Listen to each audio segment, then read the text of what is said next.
Hi friends, it is Tuesday, February 7th, and we just finished our Board of Supervisors meeting. It started at 9 o'clock and ended at about 1. It's a little long, and I think some of that has to do with me being a new chair and wanting to run the meeting so with full transparency, which sometimes slows things down. But respectfully, we had a lot of people at the call to the audience, and so we also had about an hour and a half of a call. I want to thank Scott Zufeld, is the Director of Analytics and Data Governance for Pima County, for leading us in the Pledge of Allegiance. We really appreciate that. And also thank you to Faith Ramon. She's a community organizer with Living United for Change in Arizona, amongst being a secretary and representing on 2 different community groups. Thank you so much for your willingness to read the land acknowledgement. We greatly appreciate it. And congratulations to those of our elected officials that received the oath of office today. Right at the beginning of the meeting, we had Judge Bergen come in, and we had Gary Harrison, the clerk of the Superior Court. We had justices of the peace, Victoria Steele, Sarah Mae Williams, and my friend and former colleague on the TUSD board, Crystal Foster. I was so glad for her to be there. We also had Ray Carroll on the agenda. Unfortunately wasn't there, but I'll have to send him our congratulations later. And then we had 2 of 3 constables, including Constable Lake and Eric, I think I'm gonna mess up your name. It's Zuenrich. And then Francisco Lopez was not in attendance, but also we send congratulations. I thought it was really nice to give every single elected official the opportunity to be up and be sworn in separately. I don't know how it was done in the past. I think it was just everyone sort of went up there, and I do feel like every duly elected person should have that moment. And there were a lot of people in the audience specifically there to support an individual. So I thought it was really nice and a nice way to start our meeting. We had the call to the audience. There were about 15 people that came to speak on one specific issue, and it was an item that I put on the agenda, item number 15, and it was changing some of the board policy, a little bit of what we do at the board policy. One of them was filling out the agenda item.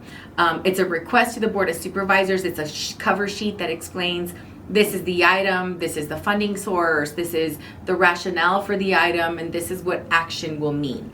That item didn't pass, unfortunately, and I think there was a very calculated effort to make it seem as if this item was an attack on some sort of free speech, which I don't know how that was interpreted that way, but it was very effective misinformation rolling out. A lot of, worst case scenarios, unintended negative consequences that could happen. But essentially, this was driven by the fact that we've had several items on the agenda that did not have enough documentation to meet open meeting law requirements, or it had so much information that what the actionable item was a little bit unclear. I'll give you an example. County Administrator Lesher put an item on the agenda that had a 17-page memo attached. So you would think that would be sufficient information as far as background. But when the clerk looked at the item, she was unsure as to what was being requested as action. And so she listed on the agenda scenario A, scenario B, scenario C, scenario D. And that, I think, was very misleading because we really don't know what the board is going to be discussing. There was another item on the agenda that said in support of, there was an item that Sheriff Nanos brought forward that when it was placed on the agenda, there was no attachment. By the time the meeting started, the attachment was there. And I think that's a really important distinction, but it is the equivalent of being on a PTO or a neighborhood association, and they have an item on the agenda that says a treasurer's report. And then you look at the item and there's no treasurer's report attached. How do we have a discussion at any level, any body, without having the documentation there? And I do think that this is a check and balance, that you have the ability as elected official to put an item on the agenda that does not require you to go through any kind of process to ensure that it is compliant with open meeting law. Just because an item is on the agenda doesn't mean it complies if it doesn't have enough information. So when I had the opportunity to go and speak at the Tucson Metro Chamber, I was very appreciative of the opportunity to be able to explain what the intent of this item was and what it wasn't. Unfortunately, this item didn't pass, and it failed 3-2, and I want to thank Supervisor Hines for his support, because I do think that we both see the importance of the transparency. The argument that I heard was that this is the way it's always been done. And that doesn't make it right, just because it's always been done that way.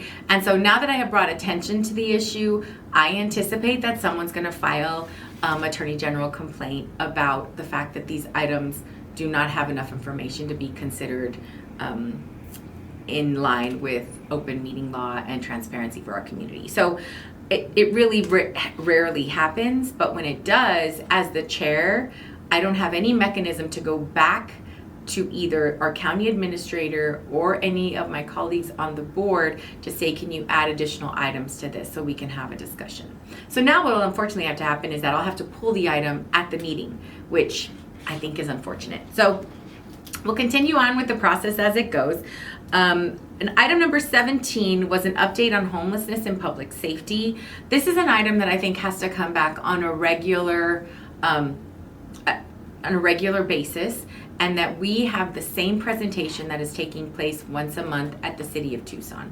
I think that we really don't collaborate in the way we should, and also don't really talk about the initiatives that we're working on independently and together. I also think we need to make sure that we're including our partners in all of this work, our nonprofits, community members, and make sure that we're very open about what it is that's working and what it is that isn't. This is a situation in our community, like many across the United States, that people are trying to figure out a solution for it, and it's the equivalent of flying in an airplane and fixing the plane or building the plane as you go. There are some things that are going to work in different communities that don't work in others, and I'd like us to pool our resources and really utilize the funding that we have to make some significant improvements on how we are providing support to community members, both those that are houseless and those that are in a community that have concerns about encampments. And then a separate issue, which I appreciate Deputy Director Holmes talking about, is that a separate issue is the fentanyl use in our community. And those two, unfortunately, have been homelessness and fentanyl use and drug use are tied in this community. And I really don't think that those two situations are the same. They're completely different, and how we provide support is completely different. And the narrative really needs to indicate that being unhoused is not a crime. And when we tie these two together, that's where I think we have a real problem and a lack of understanding. So I'm hoping that we continue to have a focus, very laser-like and purposeful focus on moving forward with this discussion and really action that our community is demanding. Item number 21 is workforce development, and that was a grant that was accepted. So I want to say congratulations to Tucson Youth Development and to SIR.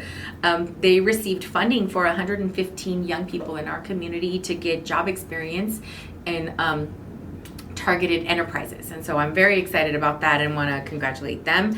I did want to highlight that we had 4 items on the agenda, item 23, 24, 25, and 27, also addendum item 1, that were all federally funded programs, either extensions, no-cost extensions, or additional funding for our asylum seekers. And I think that, we have to continue to understand that this is a problem that has been created at the federal level, and this funding is coming in order to provide support to our communities for the problem that our immigration system we have a broken system. And in the meantime, until it hopefully allows people a humane and legal way to become a citizen in our country, we're going to have this situation where we have people that are escaping some really dangerous situations in their home countries and seeking asylum here. So we're going to continue to provide this support. I am concerned that when these funds sunset, the situation that our county is going to be in, because the need is significant, and without these federal funds, this would be coming out of the general fund. So I just wanted to highlight that there is a lot of work and effort and support coming to our community for asylum seekers, and specifically to Casa Alitas in many cases. Item number 31 was the acquisition of a critical parcel that is providing riparian habitat and a wild and a corridor for our wildlife through the CAP canal. It was a purchase of $290,000 that was out of the fund that was approved by the Pima County Board of Supervisors for $2 million to acquire and purchase open space. This was beautiful. There was a slideshow that I'm hoping is going to be attached to this item number 23 to show you the beautiful parcel that was purchased and how important it is to keep that undeveloped. Item number 48, this item passed 3-2 for an increase of funds for park and recreation fees, for services, and increase use fee for the fields. There actually would be a fee now. So the breakdown that we received, and we had an opportunity to meet 2 different times with staff over the last year and a half about this item, there has been a big ramp up to this item, and a lot, including a lot of utilizers of our fields are part of this discussion. It's going to essentially be 20 cents per player per practice for our fields. And then we, at the dais, thank you to Supervisor Scott for bringing this suggestion forward, that we are going to waive and reduce the fees for students that are receiving free and reduced lunch at schools. And so it will negate the increase for a lot of those young people, and I think that it's really important. I agreed with many things that were said on the dais, including the fact that we shouldn't be charging for the use of our young people, for our young people to be able to utilize our parks and services. But I do know that our Parks and Recreation Department are really hamstrung with the kinds of funding that they have available to improve and repair many of our parks. For example, Manzanita Park in District 5 has been on a list for an expansion. 2 years before I came into this office, Supervisor Elias was working on this, and now, just last week, they just broke ground on the program. And so it's important that we understand that many of these projects are pushed off because there's emergency needs. If there is a restroom that needs immediate attention, if there's lighting that needs immediate attention, some sort of vandalism that's gonna, is a danger to our community, those things are emergency needs that need to get fixed right away. And a lot of these expansion projects end up getting pushed out because of that. And I know COVID had a role, increased cost in construction supplies, but I do think that it's important for these funds, these fees that are generated are going to go directly into a special fund that is going to be utilized to improve all of our parks. And I think that's really important. So there is an art contest the deadline is coming up. It's our second annual D2 art contest, and it's Why Do You Love District 5? And so we've reached out to all of the schools in our community. If there will be a graphic at the end of this video, but also a link to the information. The deadline is 1 week away on Tuesday, February 14th, Valentine's Day. So if you're watching this and you live in District 2 and you have a young person in your home, whether they go to District 5, whether they go to District 5 school or not, make sure that they fill and they like to draw, submit something. We'd love to see them and celebrate all the great things in District 5. We also have Saturday, February 18th, the Black and Brown Health Fair will be held at the Donna Liggins Center. D5 will be there in attendance. So come by and say hi. Located at 2160 North 6th Avenue. The time there is from 10 a.m. to 4 p.m. And so please come by. Probably earlier the better. because a lot of the organizations that are there, we tend to run out of some goodies every now and again, depending on the crowd. So come earlier. We're going to have vaccines available, a lot of information to keep your family safe and healthy. And then I want to thank UHS for being a great host. I went and visited for the senior debate. That was an amazing display. I want to also thank Grijavla, White, Hollinger, Maxwell K8, Tolson, Hudlow, Bonias, and Carrillo for allowing me to go and read your classes. I've had the best time. I'm hoping to reach every single elementary school in District 5. I have to say, love of reading is probably my favorite time of year because I get to read these great books to some amazing young students that their facial expressions just sort of light up when they figure out what's going on in the book.